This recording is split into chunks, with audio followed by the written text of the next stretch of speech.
Vous écoutez un podcast cinéma du Centre des Arts d'Anguin-les-Bains.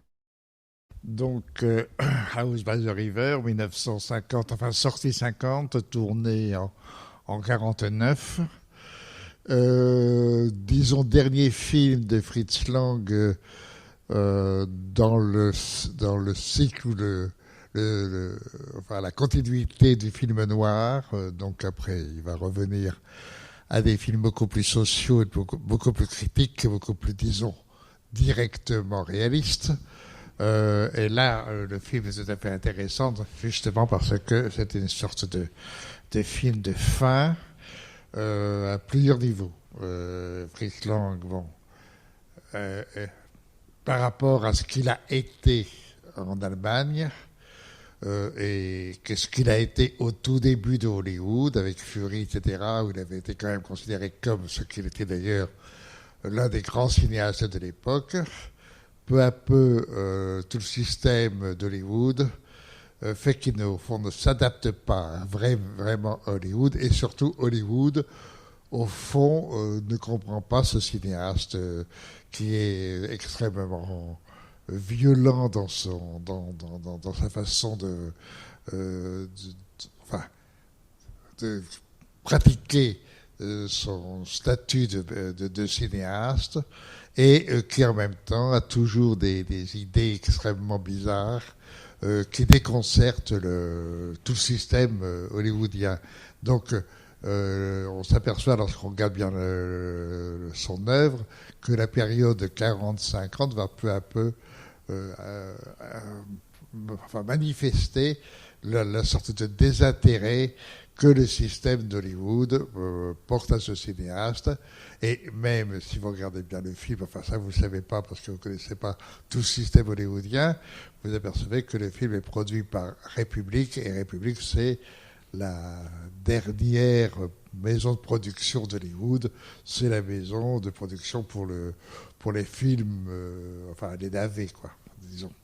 Alors là, Lang est obligé de faire ce film, et évidemment, c'est une façon que l'on a peu utilisée de regarder l'œuvre de Lang sous l'angle de la comédie, ou plus exactement de la distanciation, où on inverse complètement le propos et on joue le trémolo, alors qu'en fait on est extrêmement, je dirais, très vache sur ce qu'on est en train de tourner. Et le film ici est une merveille dans ce sens-là, puisque d'emblée il retourne, dès le départ, il retourne la situation. C'est-à-dire, nous avons affaire à un romancier, bon, donc un romancier qui doit inventer des histoires et qui doit justement prouver à quel point il est un auteur de grande qualité dont l'imaginaire est évidemment très sérieux. Or, d'emblée, on nous en fait un écrivain totalement raté, qui est absolument nul dans sa construction. Et à ce moment-là, on inverse le propos. C'est donc qu'on ne va pas adapter l'œuvre de ce romancier. On va faire en sorte que le romancier est obligé de devenir l'œuvre. Donc à ce moment-là, donc, on joue le jeu inverse. On ne parle pas d'un criminel qui serait le héros de son roman. Il devient le héros de son film, enfin de ce film, et c'est lui le criminel. Bon, alors à partir de ce moment-là, évidemment, Lang continue à retravailler et à redisposer et à repenser et à réassumer son sujet principal: culpabilité, innocence, culpabilité. Et ici, nous avons donc un personnage a priori, à la base, au tout départ, dit innocent, et qui va se révéler et être pas obligé. Il va se plaire et se complaire à manifester sa culpabilité. Oui, enfin je peux être un criminel. Et je vais montrer que je peux être un criminel puisque j'invente un roman et qu'à partir de ce roman, je m'innocente totalement et à ce moment-là, donc, je trouve un criminel.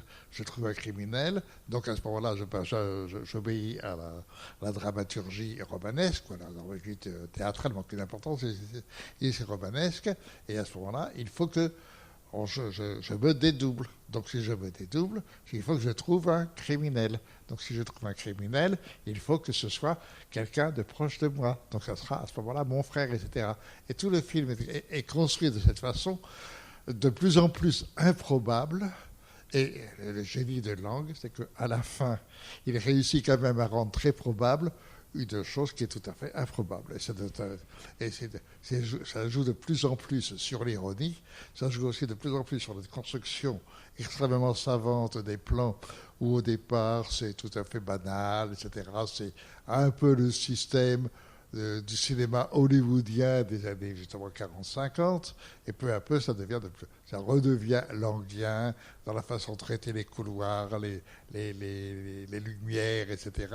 Et aussi le jeu des personnages, enfin des acteurs si on veut, et à ce moment-là, il vous arrive à cette espèce de fin qui en effet ridiculise tout. Alors tout redevient comme toujours chez Lang, tout joue à fond. Les éléments, par exemple, l'escalier, la façon dont il travaille l'escalier comme preuve de la culpabilité latente. Et à la fin, par exemple, l'épouse remonte l'escalier, etc. Amusez-vous à regarder comment Lang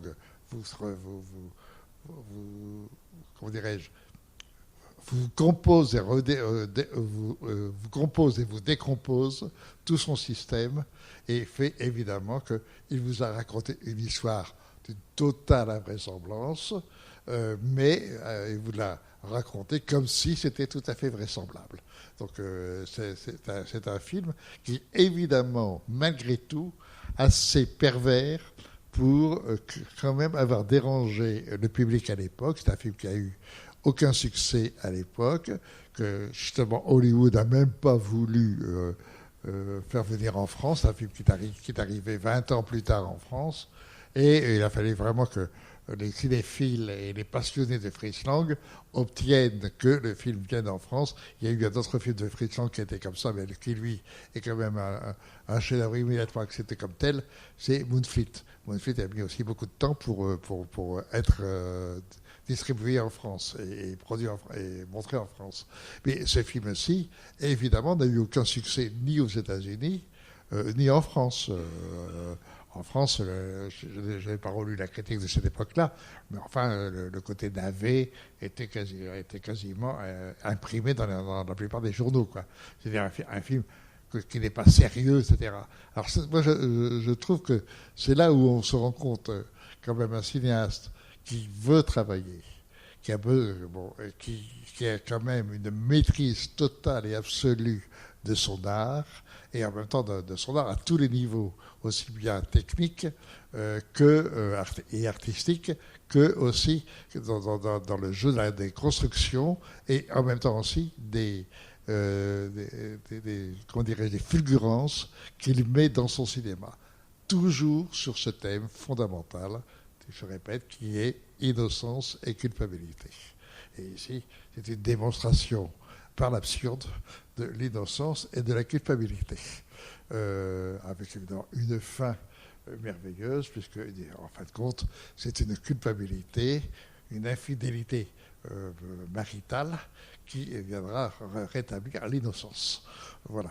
Donc vous avez à la fin, on a trompé le mari, on a trompé le ménage, et en fin de compte, on est innocent, ouf, on est arrivé au bon résultat. Donc, si vous ne voyez pas vraiment le film sous cet aspect-là, et c'est difficile à le voir quand on le voit pour la première fois, car je suppose que la quasi-totalité d'entre vous ne l'aviez jamais vu, c'est tout à fait normal qu'on soit un peu perplexe. Et j'imagine que des gens que parmi vous, des gens ont pu se poser la question, mais qu'est-ce qu'on fait devant ce film? Qu'est-ce que ça veut dire que ce film? Maintenant, je vous laisse un peu la parole, parce que ça vaut quand même le coup qu'on en parle. Bon. Alors, Peut-être question. Ceux qui aviez vu le film, vous ne devez pas être nombreux. Hein. Une personne. Voilà. Vous ne voulez pas te parler, non? Non. Oui, voilà, monsieur. Merci. Oui. Alors, moi, ce serait pour faire une analogie avec un film qui, lui, par contre, Comment ce serait pour faire une analogie. Avec une analogie. Oui. Avec un film qui, lui, par contre, est extrêmement connu. C'est Noblesse oblige. De quoi Noblesse oblige. Oui, mais ça c'est le côté anglais. N'oubliez pas que langue est allemand. Absolument, autrichien. Non, enfin les mêmes, ils sont autrichiens. Autrichien, Europe centrale, origine juive, etc. Mais fondamentalement germanique.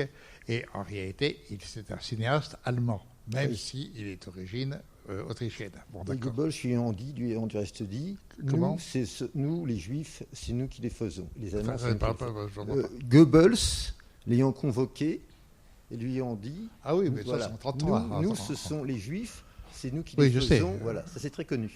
Goebbels, Herr Docteur. Mais non, mais je veux dire que la pensée de la culpabilité chez Lang n'est pas quelque chose d'innocent, d'abord. Parce qu'il a, je pense l'avoir déjà dit, mais enfin je le répète pour ceux qui n'étaient pas là, qu'en 1918-19, il était déjà en Allemagne en train de tourner, d'être cinéaste, et il a eu un problème avec sa première épouse, et donc il était quasiment accusé d'être le meurtrier de sa femme, et il a réussi à prouver que ce n'était pas vrai. Mais ça l'a laissé quelques traces. Et donc le problème de la culpabilité et de la criminalité, il l'a vécu dans son fort intérieur. Et donc ça a joué beaucoup. Alors en même temps, c'est vrai que politiquement parlant, il a vu arriver l'hitlérisme. Et en 1933, il a pris parti totalement contre Hitler. Il a quitté l'Allemagne et n'est revenu en Allemagne qu'à la fin des années 60. Donc là, il y a eu en effet une révolte politique, c'est exact. Mais ce qui nous intéresse, c'est pas... bien sûr que c'est le problème de Hitler a joué un grand rôle dans sa vie. Mais ce qui est important, c'est la thématique qu'il travaille depuis le début de son cinéma, depuis le cinéma muet, et justement sur le phénomène de la culpabilité et du crime. Yes. Sur le crime, il va le travailler beaucoup dans tout le cinéma muet et dans sa partie allemande, jusqu'à M. le Maudit en particulier, et même le deuxième Babuse. Et ensuite, quand il est en Amérique, il continue le crime, mais plus du tout de la même façon. Il ne le travaille plus de façon sociale, mais de façon mentale. Donc, on est innocent, je répète, chez Lang, on est innocent d'être coupable. Bon, ce que nous disons tous quand nous avons fait quelque chose, nous sommes innocents d'être coupables, et dans la dialectique, donc, nous sommes coupables d'être innocents. Oui, et le film retravaille d'une autre façon, justement avec ironie et distanciation, cette logique-là. Et donc, notre personnage croit qu'il va pouvoir affirmer son innocence, et en définitive, et au contraire, il va affirmer sa culpabilité et sa criminalité. Et là, le jeu du crime est parfaitement redistribué, puisque le frère, qui est son double, va être obligé d'assumer le rôle de l'innocence, qui est forcément coupable parce qu'il est trop innocent. Voilà. Oui, du reste, dans M. le Maudit, il est jugé par des criminels de droit commun. C'est un psychopathe. M est un psychopathe jugé par les droits communs. Et par exemple, donc dans le tribunal, il y en a un qui dit « Moi, j'ai tué 3 hommes ». Et pourquoi est-il jugé par des criminels de droit commun ? Parce que la police allemande, justement, est très énervée contre, justement, à cause de M. le Maudit et qui est voilà, qui sort du cadre du crime, qui incarne une autre forme de crime. Oui, mais de toute façon, là, vous parlez de M, bien sûr, c'est capital. Mais je veux dire que là, on fait un peu une rétrospective de langue. Oui. Et je pense que peu à peu, vous vous rendez compte que vraiment, comment cette thématique est repensée dans chacun de ses films. Et il ne prend pas chaque fois la même chose. C'est évident que ce qu'il a dit dans M le maudit, et qui est tout à fait passionnant, c'est de dire, en d'autres termes, comment peut-on lutter contre une culpabilité qui vous pousse à tuer alors que vous êtes innocent, vous n'avez aucune raison de le faire, et dans ce coup, vous êtes quand même un criminel. Pourquoi un criminel, psychiquement, enfin quelqu'un psychiquement est obligé de passer au crime? Là, on n'est plus là. Cette pensée-là va être travaillée quand il est aux États-Unis, va être travaillée de plus en plus sur le côté social. Absolument. Pourquoi peu à peu, et en particulier dans la partie qui va commencer à partir de ce film, c'est-à-dire à partir 50-60, à ce moment-là, c'est comment, dans la société, on vous oblige, et comment la société vous oblige à devenir criminel. Et cela en utilisant le système américain, celui de la concurrence. Puisque si vous êtes concurrent, à ce moment-là, vous désirez que celui qui a votre pouvoir puisse disparaître et que vous puissiez prendre sa place. Donc ça va devenir en particulier les 2 derniers films de Fritz Lang aux États-Unis.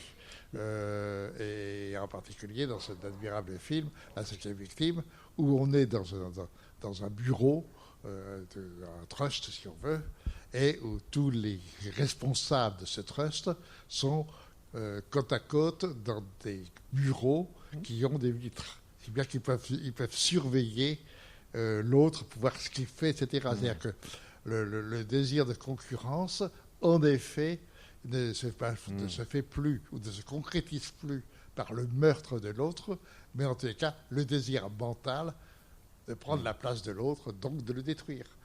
Tout le système langien est là-dessus. Ici, ce qui est très beau, c'est que d'un seul coup, il lui faut trouver un innocent, et c'est le frère. Et c'est le frère qui est un infirme, évidemment, etc. Enfin, tout se joue. Après, ça devient extrêmement subtil chez Lang, parce que à chaque fois, c'est comment il retravaille et redispose les choses. Et quand je dis redispose, ce n'est pas seulement que d'un point de vue dramatique, je répète, c'est d'un point de vue visuel, d'un point de vue cinématographique. Et en particulier, une fois de plus, comment les jeux sur certaines données visuelles, en particulier les couloirs, la façon dont les personnages entrent et sortent des couloirs. On est prisonniers du couloir, voilà. Bon, aussi, puisque vous parliez tout à l'heure de M le maudit, il y a comme ça des éléments pour les très grands cinéastes qui appartiennent à la technologie même du cinéma. Et en particulier le lieu de la projection là-haut, qui est fait sur une fenêtre qui permet de projeter. Donc, le travail pour beaucoup de cinéastes, c'est par exemple travailler la vitrine. Pas la vitrine, pardon, la fenêtre. La fenêtre, par exemple, chez Lang, la fenêtre, il faut l'ouvrir. Et quand vous ouvrez la fenêtre, vous avez la vision du monde extérieur. Chez Hitchcock, c'est l'inverse. Vous êtes dans la rue et vous observez la fenêtre qui est là-haut et vous imaginez qu'est-ce qui se passe derrière la fenêtre. C'est-à-dire que votre fenêtre devient l'élément du voyeurisme. Et donc, à ce moment-là, le cinéma de Hitchcock travaille le voyeurisme. Ici, chez Lang, c'est pas la fenêtre qui compte, c'est la vitrine. Et en particulier, rappelez, puisque vous parlez de Fritz Lang, de M le maudit, dans M le maudit, la fameuse vitrine qui est célèbre dans le film, mais par exemple ici, vous avez encore une vitrine. C'est-à-dire que les vitrines exposent la possibilité de développer justement son désir plus ou moins criminel ou son désir de révolte, etc. Alors, à chaque cinéaste de réinventer les données premières de sa technologie, alors, par exemple aussi sur les mouvements d'appareil, etc., la façon chez Lang, comme je l'ai déjà dit pour certains d'entre vous, chez Lang, tout le travail est fait sur la constitution même du système cinématographique qui est le mouvement. C'est-à-dire, dès le premier plan, le film se met en marche. Et donc, à ce moment-là, tout le film sera une marche. Et vous ne pouvez pas arrêter le mouvement. Et dans ce film-là, comme dans les autres films. Et ici, je trouve très, très intelligent le tout début du film, où c'est une sorte de mise en place ironique d'un cinéma commercial ou ordinaire, un peu lourdingue, etc. Mais il n'empêche que d'emblée, ça commence par le fleuve. En d'autres termes, donc, toujours l'idée de langue, sur l'idée de l'existence. Et l'idée de l'existence, c'est la vie qui continue. Donc, Héraclite et Parménide. Comment ? Héraclite et Parménide. Oui. Héraclite. Mais excusez-moi de revenir. Excusez-moi de revenir sur Noblesse oblige. Là, il y a une sorte là, on trouve un personnage justement seul, qui est un pauvre petit par rapport à toute une dynastie, tout un ensemble de nobles qui va tous tuer pour devenir le chef de la dynastie, le seul qui reste. Et justement, le rapport qu'on trouve, c'est que vous sortez de prison, très bien, parce qu'on a découvert vous êtes innocent, et manque de bol, il a écrit sa confession, exactement comme on trouve sa confession dans le roman à la fin, sauf que dans le film Noblesse oblige, la confession, eh bien, le condamne alors qu'il va être sauvé, alors que là, l'écrit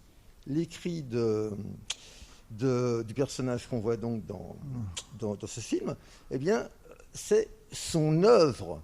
Donc on voit l'opposition entre les deux autobiographies. Oui, c'est...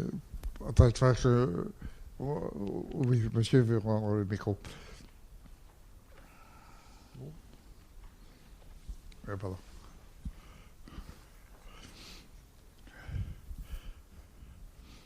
Non, mais de toute façon, tout le système languien fait que, justement, sur cette notion de mouvement, qui fait que, enfin, ça, je l'ai déjà dit, mais je le répète, toute cause produit un effet, qui lui-même se transforme en cause, qui produit un effet, etc. C'est une marche, tout le temps.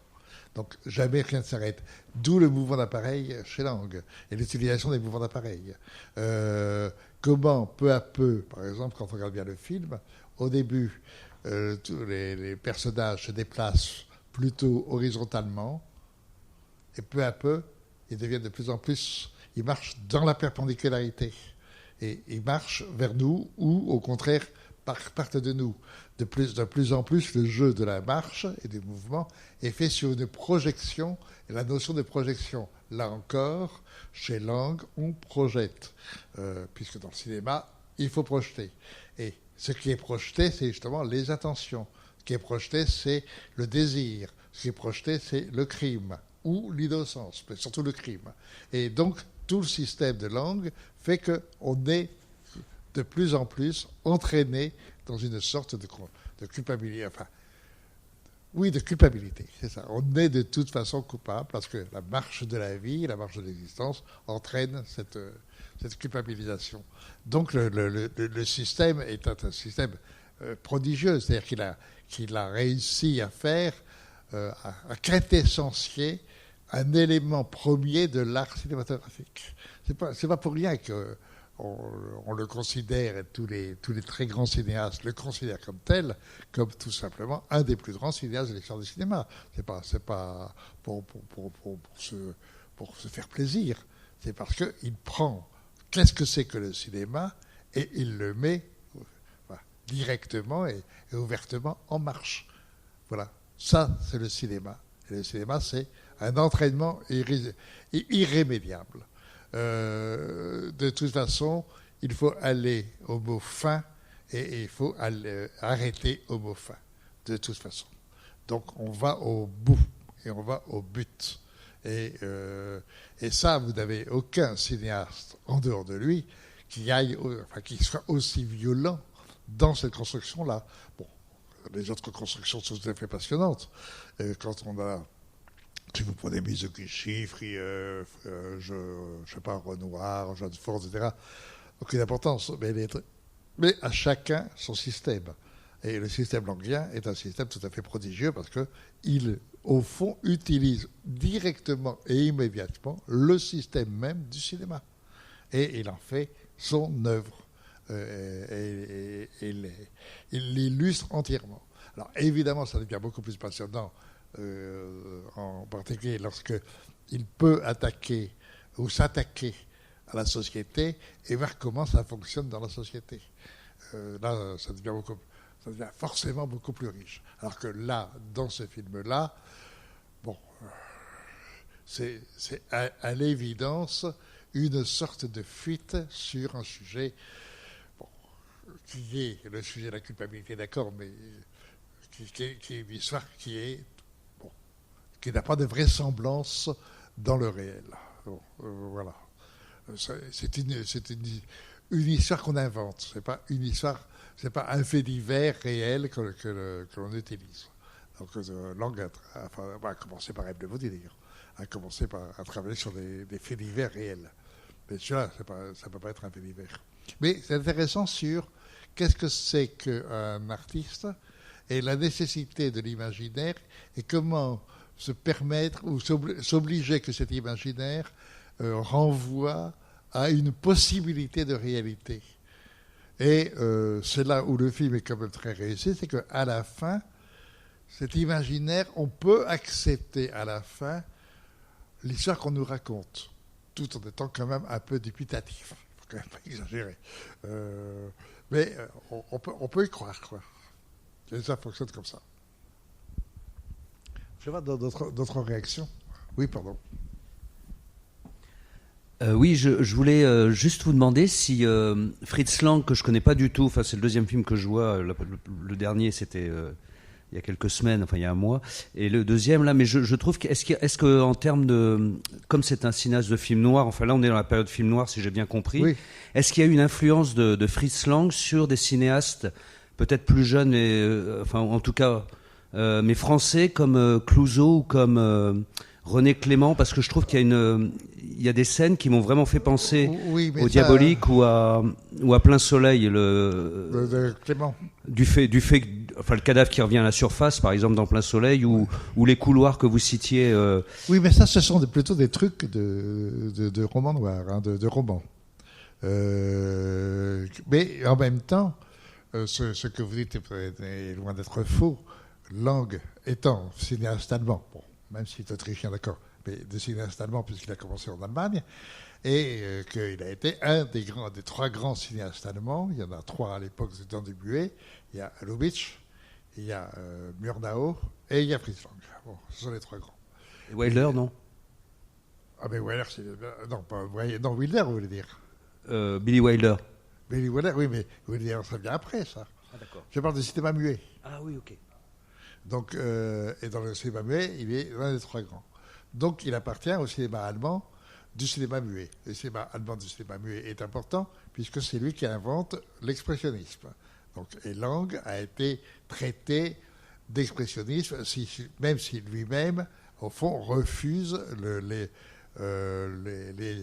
la pensée de l'école expressionniste. Il n'empêche que son utilisation des lumières, etc., et en particulier de la notion de culpabilité par le noir et le jeu justement des lumières dans ce sens-là, oui. Donc à ce moment-là, ce cinéma expressionniste a eu une influence mondiale, non seulement en Allemagne, bien sûr, mais aussi en France, en Amérique, etc. Et donc, Lang, de ce point de vue-là, a influencé énormément de cinéastes, et en particulier, puisque vous parlez là du cinéma français, en effet, à partir de 1930, le cinéma français est très marqué par ce cinéma expressionniste allemand. Et donc, entre autres, des gens comme Carnet, tout ça, se sont inspirés, à mon avis, de façon beaucoup plus faible, parce que c'est plutôt extérieur, que dans le temps du cinéma allemand, enfin, ce cinéma allemand du muet, qui lui était très fort. Et vous avez raison de dire oui. Bien sûr qu'il y a une influence, bien sûr. Mais cette influence-là, je trouve que c'est plutôt aux États-Unis qu'elle a eu une répercussion, et en particulier aussi par toute la flopée de cinéastes d'Europe centrale qui sont été obligés de partir justement au moment de l'hitlérisme et qui sont partis aux États-Unis à ce moment-là. Vous parlez de Wilder et à Mankiewicz et après Minger, etc. Tous ces gens-là qui viennent en effet de Vienne, enfin, ou d'Autriche, même si Lang, lui, vient par ailleurs du cinéma allemand, il n'empêche que tous ces gens-là vont atterrir pendant la guerre à Hollywood et, en effet, vont devenir des cinéastes importants dans la lignée et la continuité. Mais Lang reste tout à fait, au fond, indépendant. Il influence énormément de cinéastes, même encore aujourd'hui, des jeunes cinéastes sont influencés par Lang. Ça fait partie des grands maîtres. Donc, forcément, il a une répercussion. C'est pas pour rien que, par exemple, Godard prend Lang pour exprimer le grand cinéaste américain ou allemand dans Le Mépris. C'est pas pour rien. L'admiration que tous les grands cinéastes... là, je pense à Fassbinder, puisqu'il y a une rétrospective de la Cinémathèque française sur Fassbinder. Fassbinder considérait Lang comme un de ses maîtres. Vous prenez Romer, Lang est un de ses maîtres, etc. On ne peut pas faire du cinéma si on n'intègre pas Lang. De même qu'en littérature, on peut faire de la littérature, mais il vaut mieux que vous connaissiez un peu des gens comme Cervantes et des gens comme ça, c'est quand même utile. Ouais, en peinture, c'est la même chose. Et autant prendre des grands maîtres que pour s'inspirer et travailler, parce que les grands maîtres, eux, nécessairement, ont travaillé l'art lui-même. Et donc, se sont non pas emparés de l'art, ils se sont coulés dans l'art et lui ont donné ce reflet qui est indispensable de l'art. Mais par ailleurs, sinon vous avez des gens qui imitent, et les imitateurs, c'est autre chose. Ça. Ou les faiseurs. Les faiseurs, c'est les faiseurs. Mais malgré tout, les faiseurs aussi, ça inspire des grands maîtres. Simplement, ils ne savent pas l'utiliser. C'est un autre problème. Ça, c'est la question de l'art en général. On est un grand artiste, c'est d'abord quelqu'un comme on dit, qui a des tripes. Voilà. Et ce sont les tripes qui parlent. Chez Lang, les tripes sont là. Comment, pardon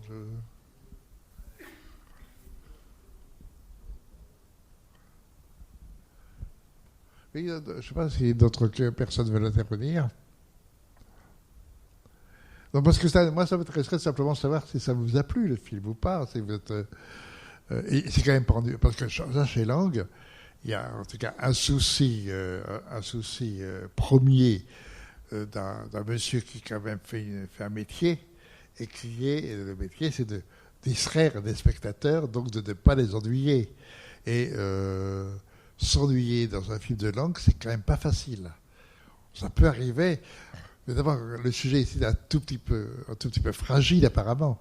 Donc on pourrait peut-être dire, bon, d'accord, mais c'est tellement admirablement construit que, bon, et puis surtout la marche est tellement forte que vous êtes entraîné et vous n'avez pas le temps de vous ennuyer, en fait.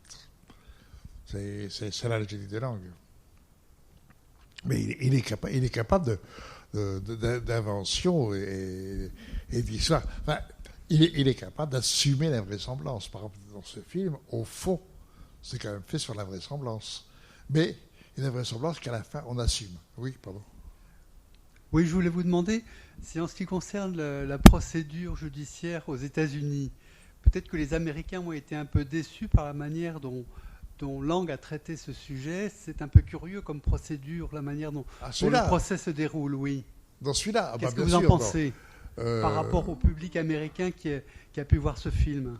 Non. Là, quand il veut que ce soit sérieux, par exemple, si vous revoyez le Fury, le procès de Fury qui dure presque la moitié du film, ou en tout cas le grand tiers du film, c'est un admirable procès à l'américaine, justement. Alors là, très strict sur le côté américain. Ici, à partir du moment où l'histoire, au fond, est invraisemblable, puisque on inverse la chose. C'est-à-dire que le romancier est tellement incapable d'écrire un roman qu'on va faire son roman à lui.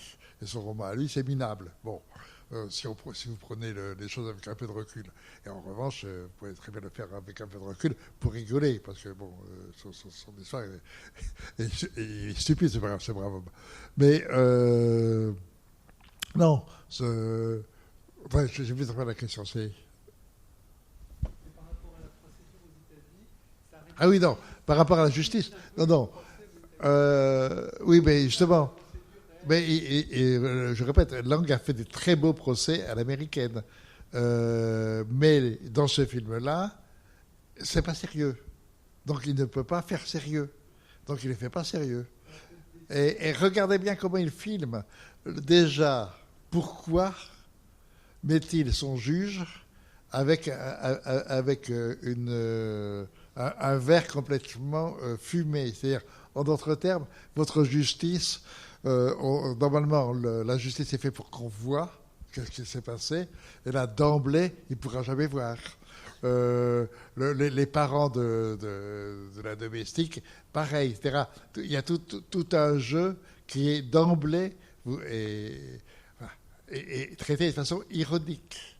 Donc, il ne peut pas faire un vrai procès tel qu'il le fait dans d'autres films, et en particulier, je vous parlais de Fury tout à l'heure, ou dans M. le Body, puisque vous en parliez, ou dans d'autres films où il y a des procès chez Lang. Quand c'est sérieux, c'est sérieux. Oui, alors là, il n'y a pas de problème. Mais c'est drôle parce que un jour, comment ça s'appelle, il y a une école en France, je ne sais pas s'il y en a peut-être ici d'ailleurs, de magistrats qui est à Bordeaux. Et on m'avait demandé de venir et justement parler, et j'ai choisi de parler de M. le Body, justement de Fritz Lang, sur le problème de la justice chez Lang. Et c'est tout à fait passionnant, parce que il pose réellement les questions. C'est-à-dire, qu'est-ce que c'est qu'un innocent et qu'est-ce que c'est qu'un coupable à partir du moment où nous sommes tous... Enfin, le problème, si vous êtes dans la justice, vous savez bien que nous sommes tous coupables, enfin, nous sommes tous innocents d'être coupables, donc nous sommes tous coupables d'être innocents. Et à partir de cette phrase-là, évidemment, ça va très loin.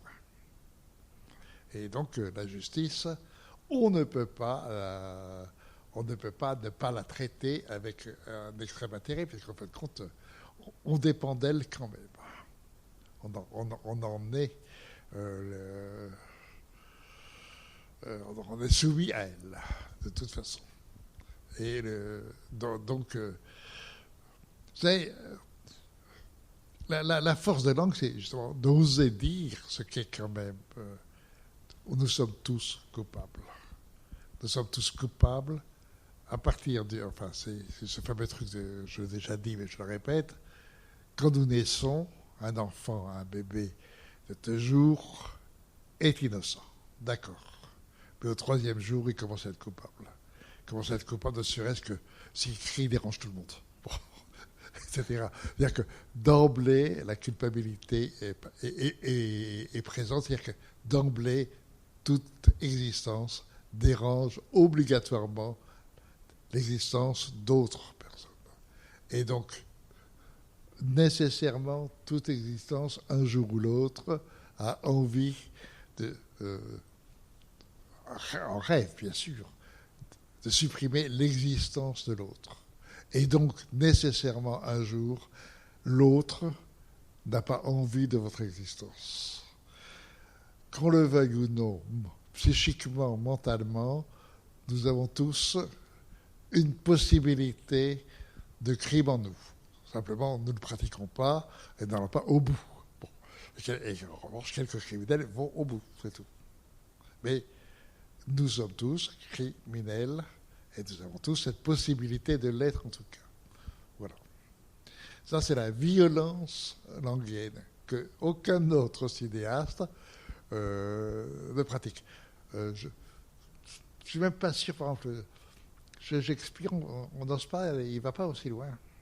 Je prends Shakespeare parce que c'est quand même le grand dramaturge par excellence.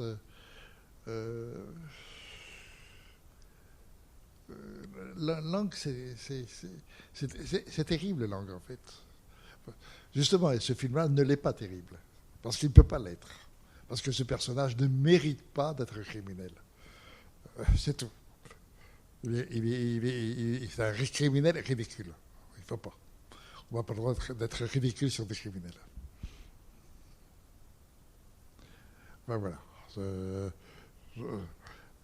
Vous allez voir après, bon, dans le dernier film, qui est le dernier film tourné par Lang, puisque malheureusement on n'a pas pu faire de film après, donc en 60, celui par lequel nous allons terminer, qui est le dernier Mabuse, puisqu'il a tourné 3 Mabuses, un en 22, un en 32 et le troisième en 60. Donc, reprenant le thème de Mabuse, pas forcément le personnage, puisque Lang, de ce point de vue-là, est un dramaturge. Donc, quand il a utilisé un personnage, à la fin du film, s'il est obligé de tuer le personnage à la fin du film, il ne va pas le faire renaître pour un autre film. Non. À ce moment-là, c'est ça. Un autre Mabuse qui arrive en 32. Et en 60, ça sera un autre Mabuse qui arrive après. Mais c'est la succession des Mabuses. Donc, le Mabuse continue, mais en aucun cas, ça sera le même. Alors que d'autres cinéastes ne se gênent pas du tout, ou d'autres, des romanciers, etc., pour refaire renaître un personnage d'une œuvre à l'autre. Bon. Non, pas chez Lang. C'est très, très, très extrêmement sérieux, quoi. On ne rigole pas avec ça. Mais en plus, bon, il y a aussi cette chose, bon, je l'ai déjà dite, mais quelque chose de souvent stupéfiant chez lui. Tout le film, le premier plan, nous mène nécessairement, obligatoirement, irrémédiablement au dernier plan. Et le dernier plan, c'est le mot « fin ». The end, Hende, fin. Bon, je pense pour les 3 langues qu'il a utilisées, l'allemand, le français, et le français une fois pour l'hélium, et l'anglais. Mais une fois que vous avez le mot fin chez Lang, vous ne pouvez pas imaginer ce qui se passe après. Bon, ici, vous pouvez imaginer, bon, maintenant, le frère et la femme vont vivre ensemble, tout le monde s'en fout. Le principal, c'est qu'à la fin du film, c'est fini. Voilà. Au moins, un cinéaste qui finit un film. C'est assez rare. Voilà. Bon, on va peut-être, à moins que vous bon, de toute façon, on va se retrouver le mois prochain avec un très beau film. Alors là, bon, qui a aussi de l'ironie, mais c'est pas pareil. Bon. Alors, c'est juste pour dire que c'est le 15 mai. Le 15 mai. Le diabolique Docteur Mabuse, voilà. Ah ben, on est le 17 ou 18. Pardon ? C'est donc dans un mois, quoi. C'est ça. Ouais. Voilà, merci beaucoup. Merci à vous.